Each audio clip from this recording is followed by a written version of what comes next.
Hummels was captain too over Dortmund. Yeah. Like as a Bayern fan, I mean, you're receiving the Traitor. It's kind of like Real Madrid has received Barca players and Let's Go players. Like, what's your feeling when they come over? I hate it. Oh, really? I hate Okay. it. I hate it. Okay. Damn. To me, this is kind of a hot take, but I never really liked Lewandowski as like a football entity for the flip-flopping and the personal, like, this is about me. Now, again, mind you, I'm not Coleman said that. There's a famous He quote did. from Coleman. He said about the Kane versus. He said when you're playing with Lewandowski, you have to play for him. When you're playing with Absolutely. Kane, you can play for the team. Absolutely. Yeah. So inside the stadium, they actually have a museum called Erlebniswelt. And it's amazing because from the moment you walk in, you're seeing all these trophies that Bayern has had. Yeah. But then as you go through, all the artifacts that you're seeing are the history of the team from the very first shirt and boots that someone wore on the field till you get to the end and you're seeing these like stand-up cutout boards of all the players. And the first time I went through that museum, I literally cried because I was like, wow, I've always loved this team, but this space allows me to feel connected to them in a new way. And I also felt like I belonged at the same time. And it was a beautiful experience. All right. Let's clap it up. What up? For episode 100 of the Five Aside podcast. We were founded about 3 years ago today. And 3 years later, we have made it to 100 episodes in this here very studio. And we're also joined by a very special guest. If you want to introduce yourself. Yeah, my name is Barbara Satine. I am a Bayern fan from New York City. And some people know me on social media as Bayern Barbie. 100%. Let's clap it up. Welcome. Yes, sir. Welcome. Another legendary guest on the way. But yes, we're raising a glass to 100 episodes. Love y'all boys. 3 years of a lot of hard work. We have some reflections we'll put later in the episode. But yeah, 100 is crazy. And it came up on us like by accident because I accidentally introed, as y'all saw. Last episode is 98 when it was actually 99, which just tells you how fast paced we're going. But definitely means a lot to get to 100 because a lot of people don't even get to 20. Jeez. Keep going, kids. Keep going. 100%. I'm also like honored to be here. I didn't realize I was going to be here for the 100th. Nah, you, Pat, we got two very special guests for episode 100. Time. That's a fact. Yeah, we'll have to do another whole celebration for 100. We got Barbara here, fan of Bayern Munich, arguably the hottest team in Europe right now. Are y'all Champions League favorites? I don't think it's arguable. Yeah, y'all are up Hottest there. team? Yeah. You were giving them their flowers too. Hottest team though? Yeah. I mean, We're it's very them solid. and Madrid. We're very solid. And I could give them over Madrid for now. Yeah. It's fair. Yeah. How you feeling about the season so far? It's been a Honestly, crazy it's great. start. Yeah. Straight wins. Everyone's doing their thing despite the fact that we have quite a few injuries going on as well. So last season, I feel like between Davies and Musiala and, being injured and a couple people leaving as well, it was kind of nerve-wracking going into the season, like not knowing what it was going to look like on the field. But I think that's the benefit or a testament to Victor Kompany. He's just an excellent manager. He knows how to use people, I'd say, but also help them tap into that potential of like, listen, I know you're used to a certain position, but you're actually a flexible person, and let me show you where you might work in a new place. So it's worked out so far, straight wins going on. I'm very confident about this season, and I've been seeing a lot of talk on the internet about potential for us winning Champions League this year. So You think so? who knows? I think y'all got a shot. I never like to jinx anything, facts. but who knows? Yeah, for sure. Yeah, I think the Champions League is pretty open this season. One, because Liverpool, after the crazy signings they made, have not looked at their best. Paris is dealing with a lot of injuries. Obviously, still a very strong team. Barca's dealing with mad injuries. They're falling off a little bit. Real Madrid is still a team coming together. They've had a hot start, so it just seems open to me. I don't know. No one looks like this clear, like unbeatable team is what I'm saying. So yeah, I think also if you take into account the way last year went, just seasons and championships, tournaments, and then throw the Club World Cup in there, I just knew everyone was going to get freaking exhausted. And then, the actual World Cup is next summer, so there's a bunch of qualifiers going on as well. So that's another hot topic, just, players being exhausted from playing all of the time or being on all of the time. So I'm not surprised that it feels a little bit more like a level playing field this year for sure. I have a question for you. Yeah. How do you feel about Nicholas Jackson? Chelsea fan. And don't give me like a Bayern fan. I love him. Give me the genuine feelings about that signing. Okay, so My take on it is, first of all, to be honest, I'm not the biggest fan of other leagues outside of Bundesliga. I'm pretty tapped into that. So when I think about signing people from other leagues, I don't really know them before it happens. So Nico Jackson was a person that I never even heard of. And it was wild. We all live in our own reality. Yeah, we do. That's good for Prem fans to hear, though, because y'all be thinking the Prem is the center of the universe. Never heard of him. No disrespect. I just never heard of him. So I think also, like, in my little corner of the world, like, you really know the people whose names are just being mentioned online all the time if you're not watching the games themselves. So yeah, I didn't really know of him at the time. And I also felt like this summer Bayern was so desperate to sign somebody just because, I mean, there was Nick Voltemade, who, you know, didn't sign with us. Then it was, who was the other Wirtz? Nick? Well, Wirtz as well. Yeah. But there was another Nick. There were like 3 different Knicks this summer that we were trying to sign. Definitely. And so it was just not going our way. And then that happened like literally the last possible day of the transfer window. And so I was just like, I don't know what we're trying to accomplish. We just look so desperate right now. But then He scored, though, right? yeah, so I was gonna say, like, get you, though. Like a bum ass. yeah, dad, bro. at the same time though, like, I feel like that is again a testament to company where it's like he knows what he wants and he knows what he's trying to do, and so he's gonna make it work regardless, and it has been working. So I have no complaints about the guy. I'm kind of the type of person where when there are newbies on the squad, I do not pay attention to them. Like, you have to impress me, and then I'm like, okay, what's going on, you know? Or on the flip side, you have to really start pissing me off, and then I'm like, who is this dude, and why is he here? So I think he's cool for right now. Yeah. I mean, I just remember that whole saga was crazy because it was like on, off, on, they off. they loaned him out or something, and then like I think maybe it was João Pedro, somebody like one of our nines got, or is Delap. Oh, injured the day before. Yeah. And then they were like, actually come back. And so there was like mad rumors that like he was in Germany about to do his medical, and they were like, actually get back on the plane. Yeah. And then he still ended up signing, and I'm like, yo, that's a lot. It probably feels crazy to just be like in limbo like that. Yeah. So and he got at signed. one of the biggest teams in the world. Yeah, like on a Friday, I think it was.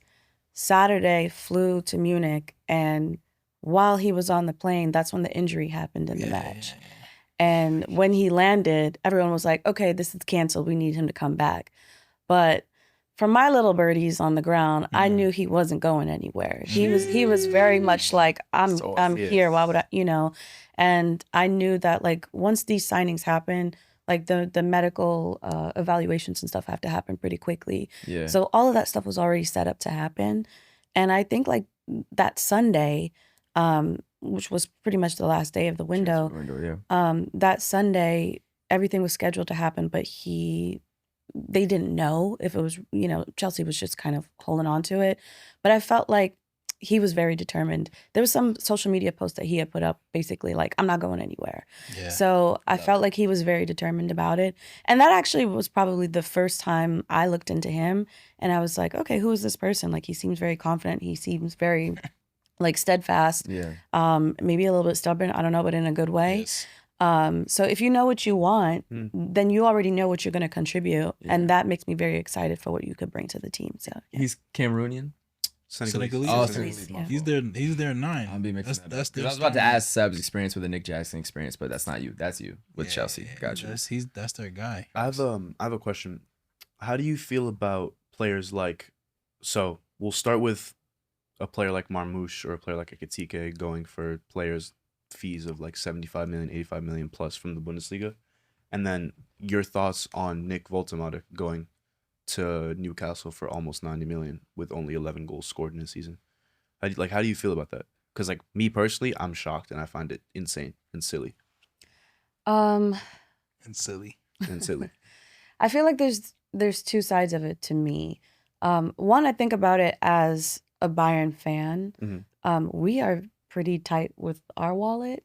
We try not to spend too much money in a given season. If we can get somebody on a loan or for free, that's great for us. That's kind of the reputation that we've had. But I also feel like sometimes you got to spend the coins to get what you need. Yeah. Okay. But then again, I'm seeing a lot of people being bought out from this is actually brings me to another subject, but I'm seeing a lot of people being bought out of the Bundesliga and to go to other places for a lot of money. And it's like, it's great for you. Yeah. Specifically, like you personally, As a love player. that for you. I'm not a hater, so I love that for you. Cool. But what I think it does, it incentivizes a lot of other people in the Bundesliga to be like, all right, let me do my best to be seen by these people and not really care about the place that I'm really at and building longevity there. That's interesting. Just for my own personal gain. And I've had a lot of issue with, I mean, if we're going to talk about Der Klassiker later, like some of the players that have flip-flopped between Bayern and Dortmund because, or coming to Bayern to then go over to Premier League or La Liga because they think it's more prominent and they're going to get more money and more fame and all of this. And I feel like it just dilutes the legacy that we're trying to build. Yeah. And that's why Bayern and Bundesliga get a lot of flack or stereotypes about, you know, us being elitist or, you know, it's a farmers league and all of that stuff. And it's like, you got to look at the way that people do business and how it affects the reputation that the league has. I was about to say, the Bundesliga definitely has had a reputation that's changed over the years. Even back in the day, I remember my pops used to talk about like Werder Bremen, for instance, a lot. Yeah. You know, there was some Ghanaian town that used to look over there, and to see it as a club that's not even talked about as much. I don't know. Like, when did you actually become a Bayern fan, bro? This is not me like fact checking you, but it's like, what was your introduction into the league? Yeah, no, that's a good question. I feel like I came in the middle of like the golden age, I call it, where they were just, you know, well, we had 11 straight wins, but I feel like since I've been alive, Bayern's won like 20 titles. Probably. But I became a fan in 2014. So I was a general football fan. I was introduced to the sport in 2006. But in 2010, this is a long-winded way, but in 2010, I was in Spain when they won the World Cup. And mi gente, ya tú yeah. sabes, increíble. Wow. But watching the country just flip out over winning this championship, I was 16 at the time. I couldn't process what was going on. What were they I just doing knew, in Spain, man? Tell me, my I wish goodness. I was there. I was only 13, but I was I was in this small town, Villa Garcia de Arusa. It's in Galicia, so just like maybe a couple hours above Portugal. Small beach town. Yeah. People full of pride, full of culture, just amazing all around. But I was in somebody's home for the semifinal. And when Spain won the semifinal, my friends and I literally ran like 2 miles to the city center because there was this big fountain and everyone was just jumping in the fountain and splashing water all over the place.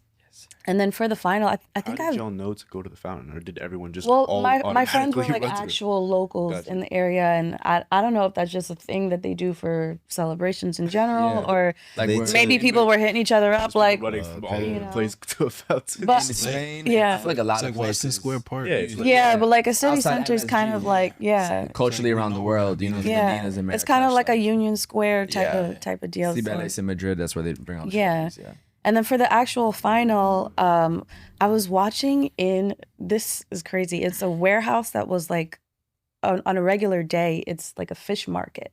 But they emptied out everything, and it's just this gigantic room. And they set up a whole bunch of chairs, and my friends and I got there maybe 5 minutes before the match started, so there were no seats for us. We sat in the front and just looked up and watched the match the whole time. And when they won in overtime, everyone again ran to the city center, jumping up and down. People were standing on cars in traffic, like cars could not move. I had a friend who was in a car and like literally got bruised from her seatbelt from people rocking the shit back and forth. So, but yeah, people were dancing until 6 o'clock in the morning outside. What kind of dance was they doing? Body just all types of, I mean, but like typical fan celebration, jumping up and down type of stuff. But yeah. Cuerpo mudando, you know what I'm saying? Like, yeah. Yeah. And also, you know, people in their apartments, if they have a balcony, they're holding their babies up in the air and throwing water and soccer balls. And, you know, it was nuts. So, yeah, that experience definitely. What? Yeah, facts. So that made you like a football fan in general. Was there someone like during that World Cup that like drew you to the Bundesliga then? So that happened for me in 2014 when Germany won the World Cup. Okay. Bastian Schweinsteiger was like the biggest deal for me. He's just. We beat them in 2010 though. That semifinal she was talking about was Yeah, Germany, yeah. 1-0. I think it was a Puyol header. Let's get it. Yeah, Facts. but funny enough, I was a Germany fan at that time, so I was the only person in the house that was a Germany fan, and yeah, I love that experience, and Nice. yeah. So Schweinsteiger, to me, when I think about him, like the word that comes to mind is Titan. Like he just seems like a monster, like, and he's very strong, very tough, such a leader, on and off the field. I think he's a great person. So for me, I remember the final where he got injured, and instead of, being subbed out, he ran off to the side, literally face cut open, just wipes the blood off and runs back in. And I was like, that's my guy. I just knew it from that point. And I didn't have a club at the time, so I just said, okay, I want to follow a club. I feel like I know the rules now. And so I just picked the team that he was on.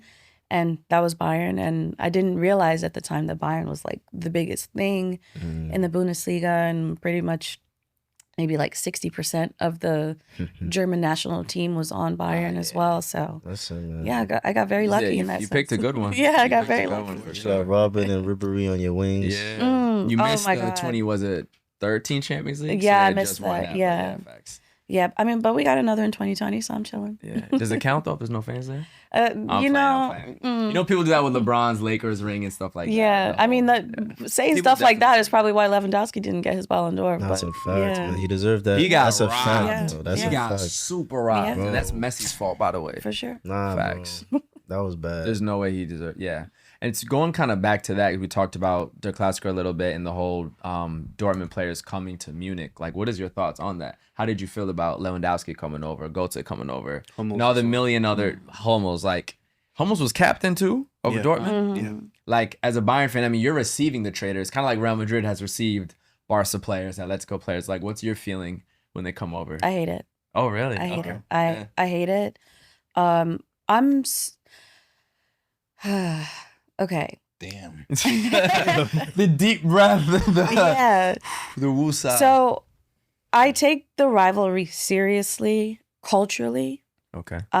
If we're talking numbers wise, it's not really a rivalry to me, but that's You're not wrong. you know. You're not wrong. Objectively, like. Yeah, it's very much dominance that's being disguised as rivalry to me. Like right but, now, let's go for sure. Yeah. But if we're talking culturally speaking, I think if you're gonna say somebody's your rival, it doesn't make sense to me that you would go from playing on one team to the next, right? Yep.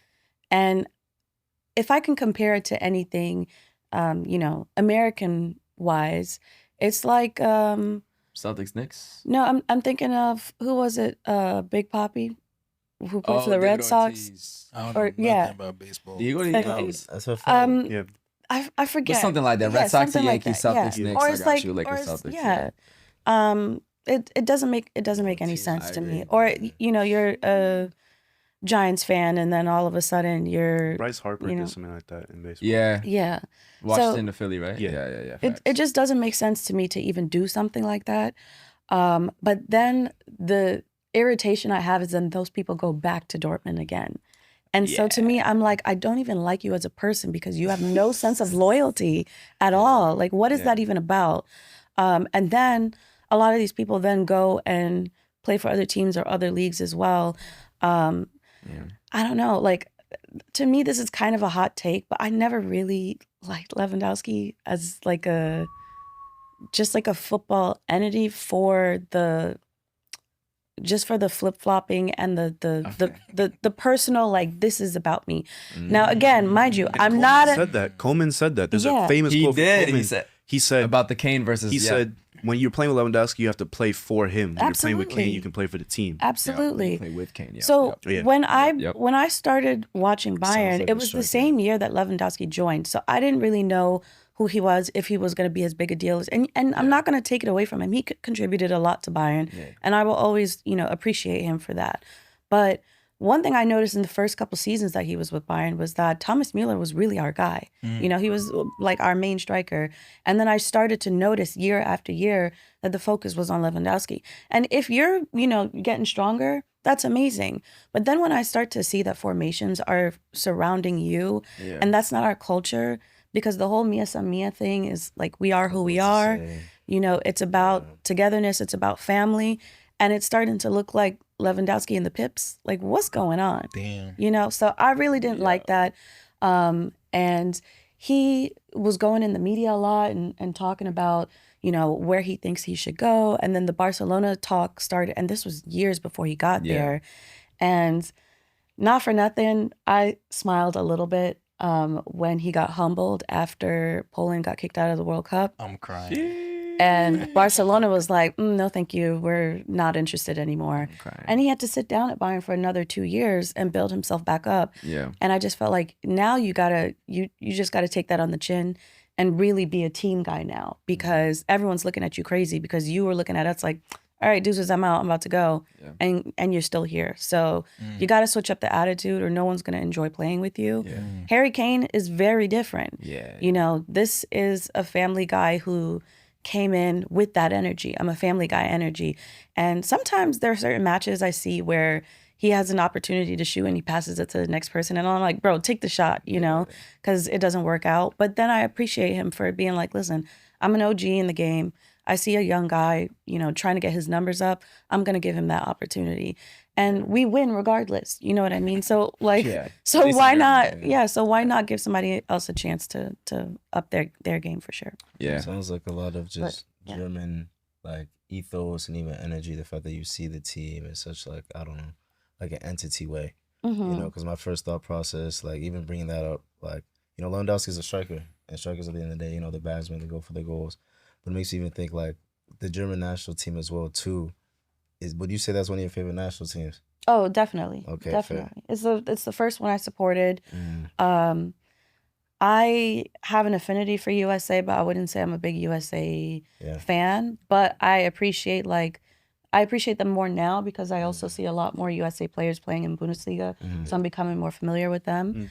And then also I'm Haitian, so shout out to Haiti. Big Haitian. Yeah. Tough one last night, but they're gonna get it back. They're gonna get it back. Oh, you know I support you. I'm a real Haitian. We're gonna get it back. We're gonna get it back. The reason I even bring it up is because it also reminds me of when Sane was excluded from the German national team, and obviously there were shouts about even just like his own attitude and just like, I don't know, because you got thoughts on Sane. Yeah, I do. Of course, heritage and culture is big. It's killing me. What thoughts do you have about Scary? Nah, we're about to get there. I'm setting it up, man. I'm setting it up. But heritage and culture is really big, and you see that on the World Cup stage heavily. What was that moment like for you when you saw Sane not be included in even being a part of Bayern? Like, was it a player that you felt embodied the team or no?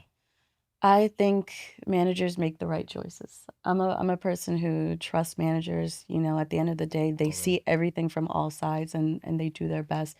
Germany hasn't been the strongest in the last few years. They do have a lot of work to do. But, you know, like Mariah Carey says, I'm going to do the best I can with what I got, you know?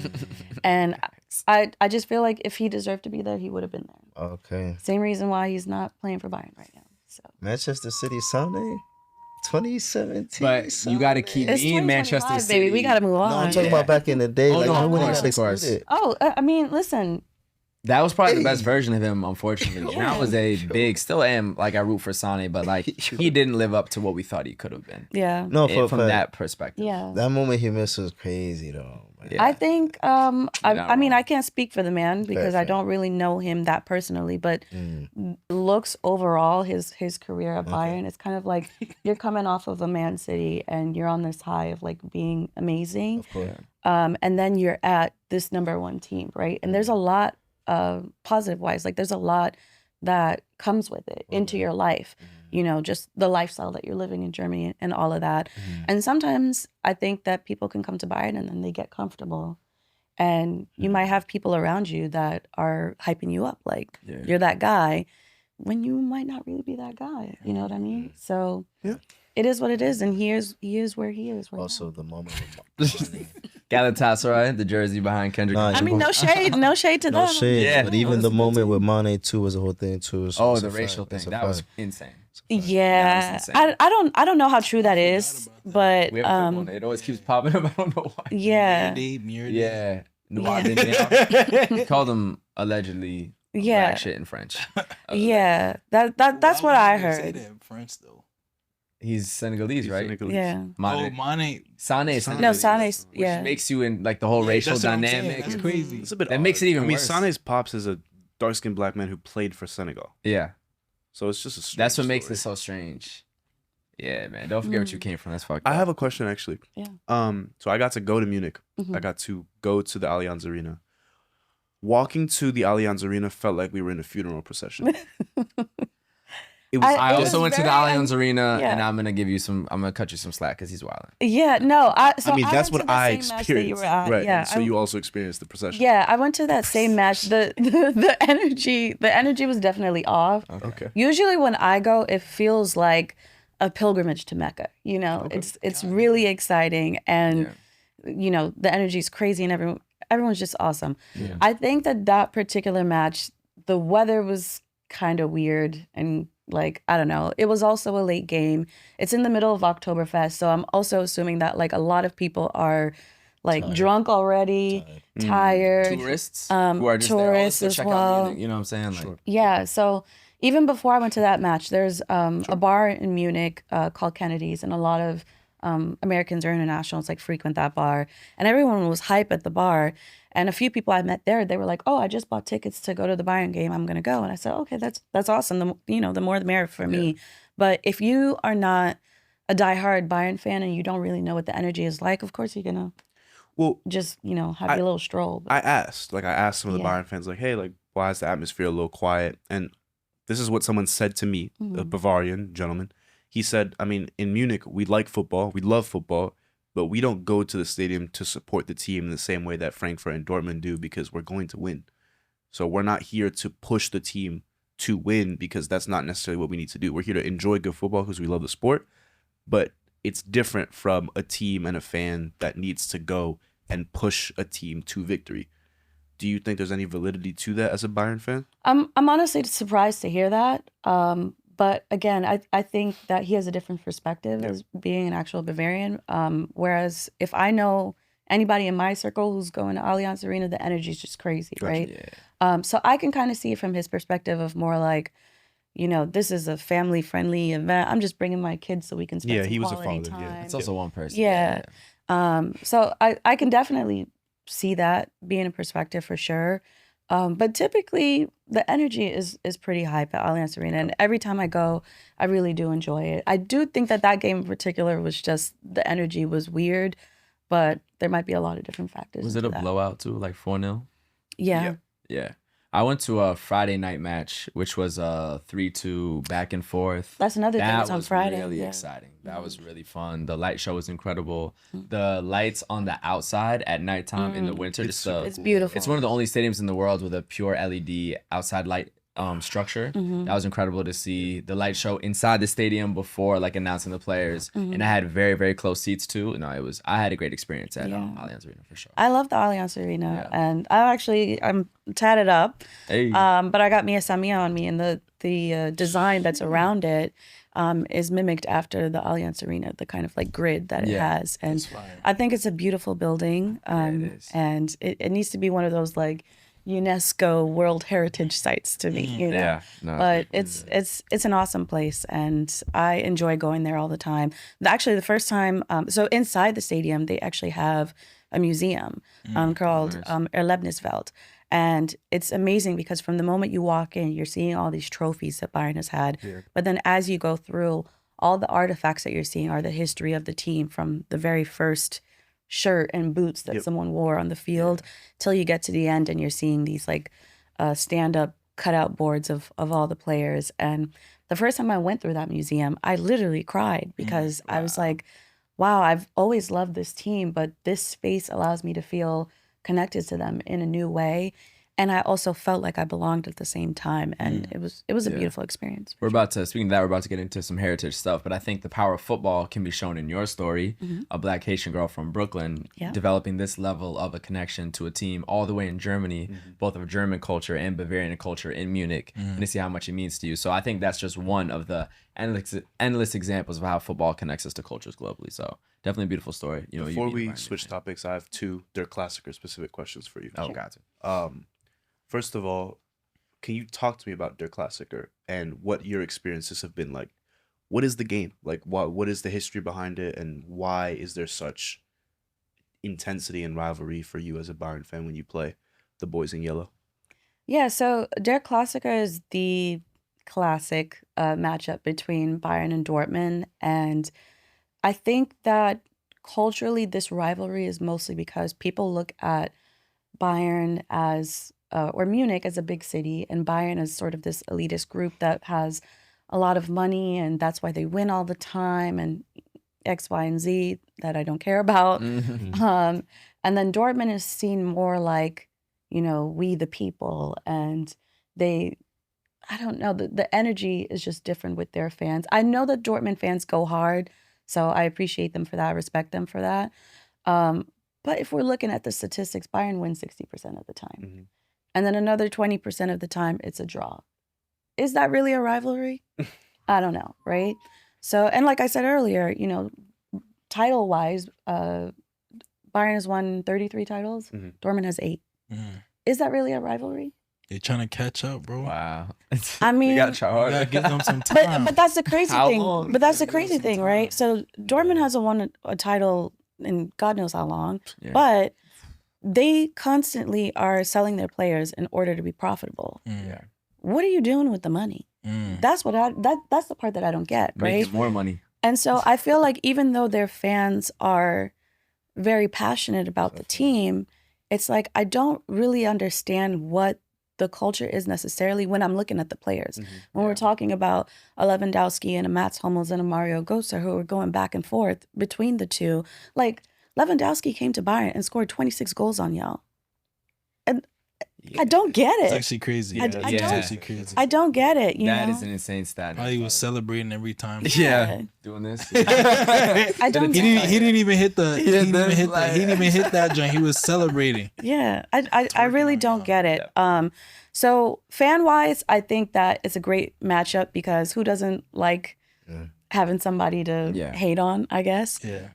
And we're that team that people are constantly hating on, and I really don't care for it. But I think it's a good time to watch. It's a good time to experience if you're actually there in person. I've never seen Der Klassiker in person before. That's still on my bucket list of things. But again, if we're gonna win 2 out of 3 times, it's more about the community in the space and who you're watching the game with, as opposed to what might actually happen in the match. Gotcha. That's real. Couple more questions. Yeah. As a Bayern fan who has kind of seen the Bundesliga evolve over the past 10 years, what nice things do you have to say about Dortmund as a club? Nice gowns, beautiful gowns. That's what I'm nice things I have to say It's hard to think. About Dortmund. about It's hard to Dortmund. think of something. They are consistent. They are consistent. Not even their fans? Their fans don't impress you? Their fans, you know what? Here's why. The only reason why I would not really respect their fans Wow, really? is because Yellow wall. Listen, Come on. no. The actual They're people cooked. in Dortmund, I think are amazing. The yellow wall is awesome. I would never step foot in that stadium, but I think it's amazing. Just the experience that you can have there. I've seen the videos. But I used to be on dating apps, and I have a photo of me in a Bayern shirt, and people would message me and be like, "Would you ever date a Dortmund guy?" Why would you even ask me that? Yeah, it's a Why, bad start. are we even The answer is having, no. It's a bad start. Yeah, You bad know, start. Bad like- start. They were just commenting on my photos? they Would were you? Dortmund fans themselves. Yeah. Oh, Would you date a Dortmund guy? And to me, it's like, Shouldn't have swiped because I then. would, right. Well, I didn't even swipe on the person. It's like when they comment on your photo or whatever, that's the first message that you They're get. trying to see if the So then I go to the profile, and I'll see a Dortmund thing. So I'm like, okay, you actually serious about this? Why didn't you just swipe on me? Like, what conversation do you think we're gonna have? Like, that's so Like that. weird to me. So, yeah, I think that the people who are actually in Germany, they're very passionate people. They take the game very seriously. But in general, I just don't. Step correct, Yeah. man. Yeah, that's crazy. Do you like the weird. yellow color? Like their jerseys are nice. No? Okay. Step correct. Talent I don't look good in recognition. yellow, They can scout so- well. They scout well. They can pick some young players. Yeah, they scout well so that they can sell them later on. Right. So it's like, again, what Yeah. kind No, of I did call them a legacy rich are you daycare trying to- back in the day, Yeah, so, I agree. It's no Dortmund. She really loves Bayern Munich. Yeah. You have to respect the passion for I- her club. It's real. I love it. Yeah. All right, can you talk to me about one of my favorite Bayern moments? which is the moment when Marco Reus and Lewandowski see each other on the field after Lewandowski has joined Bayern. Do you remember that moment? I do. Can you talk to me about that? Can you describe it for me? And why do you think that moment was so well? Why do you think that moment went as viral as it did? Why do you think people like that video as much as they do? I think a lot of people on the Dortmund side really felt betrayed by him leaving and switching it up. Same as what happened with Mario Götze. I think people were also confused as to like why this change needed to be made. I don't think anyone could have foreseen the legacy that Lewandowski was going to leave at Bayern, but Dortmund is always trying to build something great. Like I said, they don't have as many titles, but they're trying their best. I'll give them that. Say something nice about Dortmund, they're trying.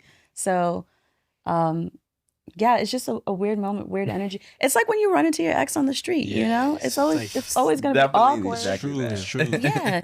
Like you want to be nice. You want to, wish them well and all of that. But if you still feel some type of way, it's awkward as heck. So, yeah. It definitely felt like seeing an ex because it was like, you don't think it was two friends reunited? No, because it was almost like they didn't know, like they're happy. What do we do now? Yeah, they're like, there's part of you that's like, damn, like I miss you, and like I'm thinking about all the memories we have, but you're on the other side. No, you're mad legit. You're on the other side now. Like I can't express the happiness, so it's just like, damn, like what's up, bro? And then you also just is what it is, man. It's one of those. And you also have to think about the fact that if the fans, like, if Dortmund really cares about their fans as much as their fans care about them, you're also thinking in the back of your mind, like, I don't even know what type of emotion to show right now, because if I'm too happy to see this dude, people are going to talk shit. And if I'm, so it's just really awkward. Yeah, just really awkward. That's a fact. No, they were smirking. This was this even the Champions League final as well? No, he was on. I think it was a Bundesliga. That final. He was on Dortmund. It was a Bundesliga match. Then he left. He couldn't win it. Speaking of things that are awkward and strange and weird, African World Cup qualifiers ended today, and we're gonna get into more about it for being sports. But I do want to just speak about it ourselves quickly. Yes. So I'll say it to the camera and I'll explain what happened. Please do. So essentially what happened is that in Africa, to go to the World Cup, there are several groups. The top team in each of those groups goes directly to the World Cup. What also happens is that the second place team in each group goes into a playoff round, and it's the top 4 teams that accumulate the most points in second place that get slotted into the playoffs. Now, during the qualifying process, Eritrea withdrew from qualification, so that group that Eritrea was in only had 5 teams instead of 6. So the African governing body of sport and football decided that the proper solution to solve this issue was that every other team had to lose the points that they accumulated by beating the worst team in their group. So if I'm Madagascar and I beat the worst team in my group and I got 6 points by beating them twice, I lose those 6 points. So what ended up happening was that this benefited a team that would have been ranked in 7th place in the process to getting a second round playoff qualification. And Madagascar, who beat Eswatini twice with 6 points, lost 6 points and ended up with 13 points. Insane. Whereas Nigeria, who lost both games against the bottom place team in their group, was not affected by that, and now have snuck into a World Cup qualification spot, a playoff spot. I think it's corruption of the highest magnitude, and it's Nigerian mafia as always. It can't be corruption. It is corruption because it's a ridiculous. Like, there's other solutions. Like, there's more logical solutions. You can disagree. You can disagree with the solution. You can disagree with the solution that they came to. Also, the solution is recent, by the way. Yeah, It's not like they came up with this. Yeah, that's why we're all confused. What do you mean? This solution, it couldn't have come out today. No, not today. A few weeks ago. What do you mean no corruption? During the qualification process. Because we didn't know where Nigeria is going to end up today. Like, they could have won the group. They could have won in 3rd place. They almost, can't be like, for certain, couldn't have won the group since we talked about when this decision was made.